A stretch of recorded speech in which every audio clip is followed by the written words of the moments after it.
बंधु माने सर्वप्रथमे आपण मानकु समस्तंकु मोर नुआ वर्ष 2026 उपलक्षे अनेक अनेक शुभेच्छा एवं शुभकामना। एही नूतन वर्षटी आपणक पई अनुकूल हेउ, आपणक मनरे थिबा समस्त इच्छा अभिलाष गुड़िक पूर्ण हेउ। आपण निरोग रुहंतु, सुस्थ रुहंतु एवं प्रत्येकटी क्षेत्र में आपण विजय लाभ करंतु। तेबे बंधु माने आजिर एही भिडियोटी कन्या राशि व्यक्ति विशेष मानक पई बहुत गुरुत्वपूर्ण अटे, बहुत ही खास अटे। आपण माने निश्चित भाବରେ इच्छुक थिबे जे आगामी समय आपणक पई किपरि रहिबो, ए नूतन वर्ष रे आपणकर जीवन रे कोन सब परिवर्तन हेबो। तेबे आजिर एही भिडियो रे आमे माने जानिबा 2026 मसीहार वार्षिक राशिफल विषय रे।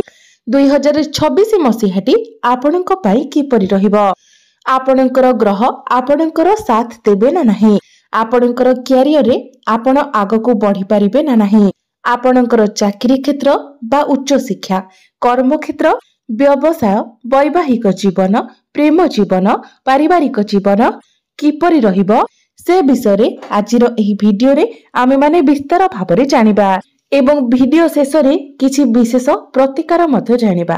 जे प्रतिकार गुड़िक अवलंबन करिबा द्वारा आपण समस्त अशुभत्व को खंडन करी शुभ फल प्राप्ति करि पारिबे। सेथिपाई बंधु माने आपण माने भिडियोटी को स्किप न करी शेष पर्यंत निश्चय देखंतु एवं आपणकर जदि कन्या राशि होइथाय तो भिडियोटी को लाइक करी चैनल टी को सब्सक्राइब करि दियंतु एवं कमेंट बॉक्स रे भक्ति एवं श्रद्धार सहित जय श्री जगन्नाथ जय मां लक्ष्मी निश्चय लिखंतु। तो बंधु माने आसंतु आरंभ करिबा आजिर एही कार्यक्रम को जहा आपनकर जन्म राशि तथा चंद्र राशि उपरे आधारित अटे। तो सर्वप्रथम आसंतु जानि नेबा कन्या राशि रो व्यक्तित्व विषय रे। तेबे बंधु माने कन्या राशि रो व्यक्ति विशेष माने निजर विचार शक्ति पई अत्यंत लोकप्रिय होइथांती। कन्या राशि रो व्यक्ति विशेष माने जो जिनिस पछरे थरे पड़ी जाइथांती से जिनिस को हासिल न कला पर्यंत से माने चेष्टा छाड़ी न थांती।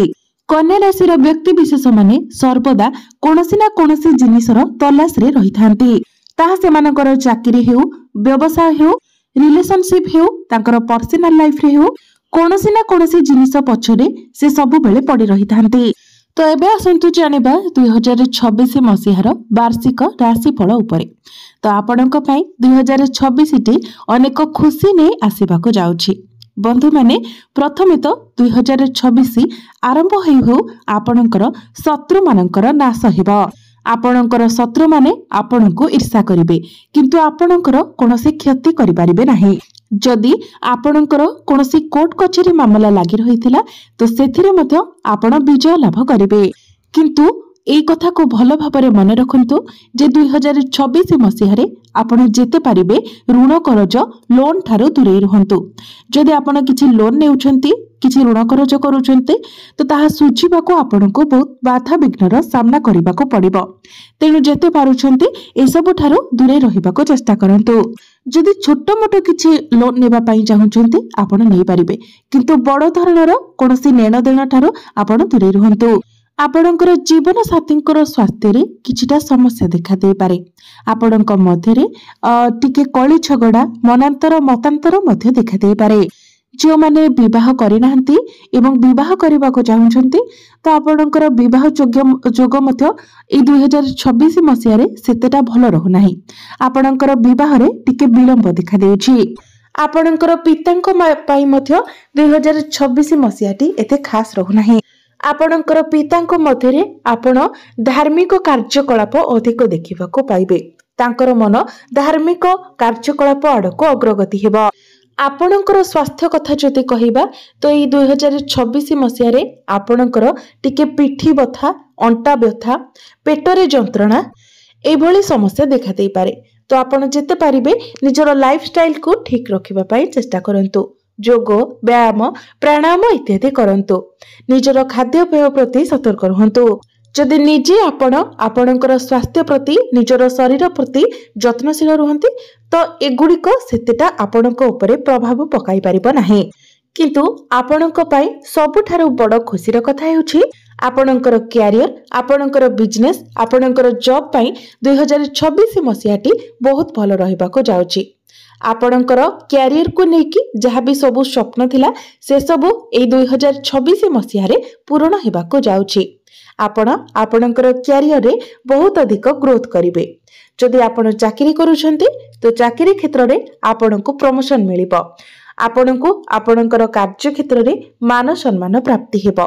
ऊपर ऑफिसरकर सपोर्ट आपणको मिलिबो।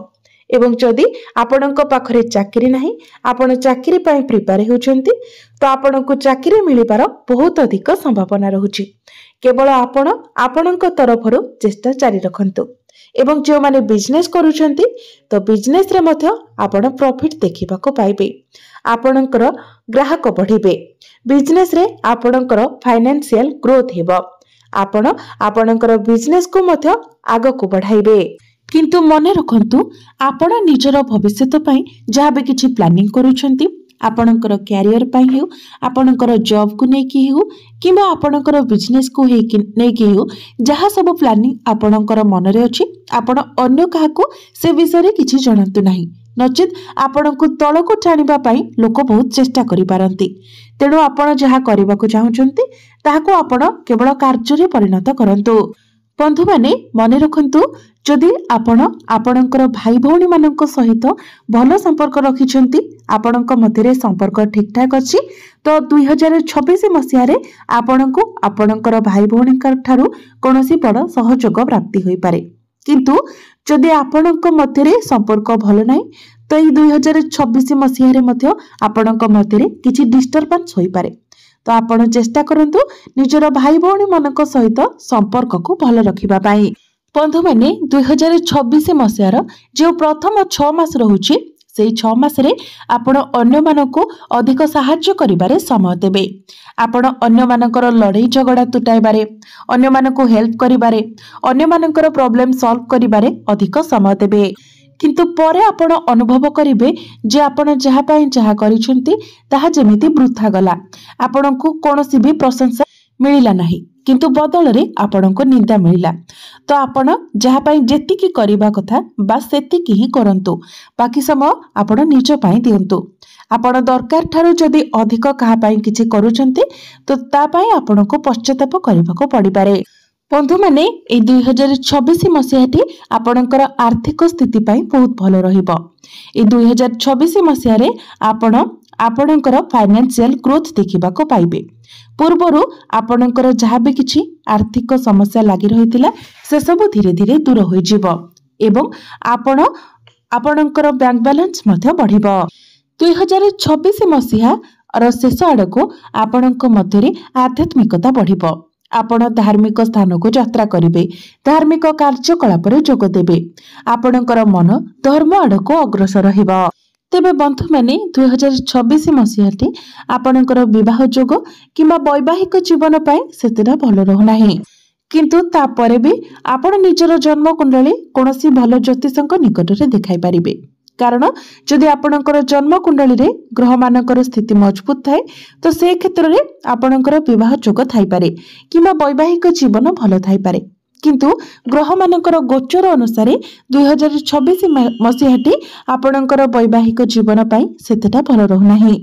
किंतु अन्य क्षेत्र रे देखिले 2026 मसिया रे आपण जेउठारे अछंती सेठारु 4-5 पाद आपण आगु को जाई पारिबे। बंधु माने मने रखंतु ए 2026 मसिया रे आपणको आपणकर पितांक ठारू जेते मात्रा रे आशीर्वाद मिलिबो आपण सेते अधिक उन्नति करिवे। तेणु आपण आपणकर पितांक सहित संपर्क भल रखिबा पई चेष्टा करंतु। तांकर सेवा करंतु। तांकर जहा सब आवश्यकता अछि ताको पूर्ण करबा को चेष्टा करंतु। केवल 2026 मसिया रे नुहे प्रत्येक पिला माने निजर पिता मातांकर दायित्व सबु बेले बहन करिबा उचित। सेमानकु सर्वदा खुशी रे रखिबा उचित। कारण पिता मातांकर आशीर्वाद दुनियार सबुठारु बड़ आशीर्वाद होई थाए। सेही आशीर्वाद आमर भाग्य को मध्य बदलाइबारे अधिक सक्षम होई थाए। तेणु बंधु माने आपण जेते पारिबे निजर पितांकर मातांकर सेवा करंतु। तांकर आशीर्वाद ही आपणकर उन्नतिर चाबिकाठी होई पारिबो। एवं आपण ए 2026 मसिया रे जेते पारिबे भगवान सूर्यंकर आराधना करंतु। एवं ए 2026 मसीह आपणकर एकादश भाव गुरु मध्य उच्चस्थ होगाक जाउछंती। तो निश्चित भाव में आपणकर अनेक गुड़िए इच्छा मध्य ए 2026 मसीह पूरण होगाक जाउछि। कारण एकादश भावटी होता है लाभर भाव, इच्छा पूर्तिर भाव। तो निश्चित भाव में देवगुरु बृहस्पति आपणकर अनेक गुड़िए आशा आकांक्षा को पूरण करने को जाउछंती। गुरु हेउछंती आशीर्वादर कारक ग्रह, शुभत्वर कारक ग्रह। तो निश्चित भाव में आपणको देवगुरुंकर अनेक आशीर्वाद प्राप्ति होगाक जाउछि। तेबे मन रखंतु आपणकर घरे हेउ किंबा ऑफिस रे हेउ किंबा अन्य जेकोसी स्थान रे हेउ आपण अଯଥା जुक्ति तर्क ठारू जेते पारिबे दूरे रुहंतु। ए सबरे आपण निजर समय नष्ट करंतु नाही। 2026 मसीह रे जून मास परठारू आपणको आपणकर भाग्य साथ देबाको लागिबो। प्रत्येक क्षेत्र रे आपण आपणकर भाग्य बल रे उन्नति करिवे। अल्प परिश्रम रे मध्य आपणको अधिक शुभ फल प्राप्ति होई पारिबो। जदि आपण मार्केटिंग रो काम करूछंती, इंपोर्ट एक्सपोर्ट रो काम करूछंती, ट्रैवलिंग रो काम करूछंती, जदि आपण ऑनलाइन रो कोनोसी काम करूछंती, तो ए सब क्षेत्र रे आपणको अधिक सफलता मिलिबाको जाउछि। जेतेबेले गुरु आपणकर एकादश भाव को आसी जिवे तो आपणकर समाज रे मान सम्मान मध्ये बढ़िबो। तो बंधु माने एबे आसंतु जानिबा किछि प्रतिकार विषय जो प्रतिकार गुड़िक करने द्वारा आपण को अधिक मात्रा रे शुभ फल प्राप्ति हेबो एवं जहाँ सब अशुभत्व रहुछि से गुड़िक मध्य दूर होइजिबो। तो बंधु माने सेथिपाई आपण प्रत्येक दिन आपणकर राष्ट्राधिपति बुधंकर बीज मंत्र 108 थर जप करंतु। प्रत्येक दिन आपण हनुमान चालीसार पाठ करंतु एवं प्रत्येक दिन आपण उदित सूर्य को तंबा पात्र रे जलार्घ्य अर्पण करंतु एवं प्रत्येक दिन आपण विष्णु सहस्र नामर पाठ करंतु। तो बंधु माने 2026 मसीहाटी आपणक पाई मंगलमय हेउ, शुभमय हेउ, एहा ही ईश्वरक निकटरे मोर प्रार्थना।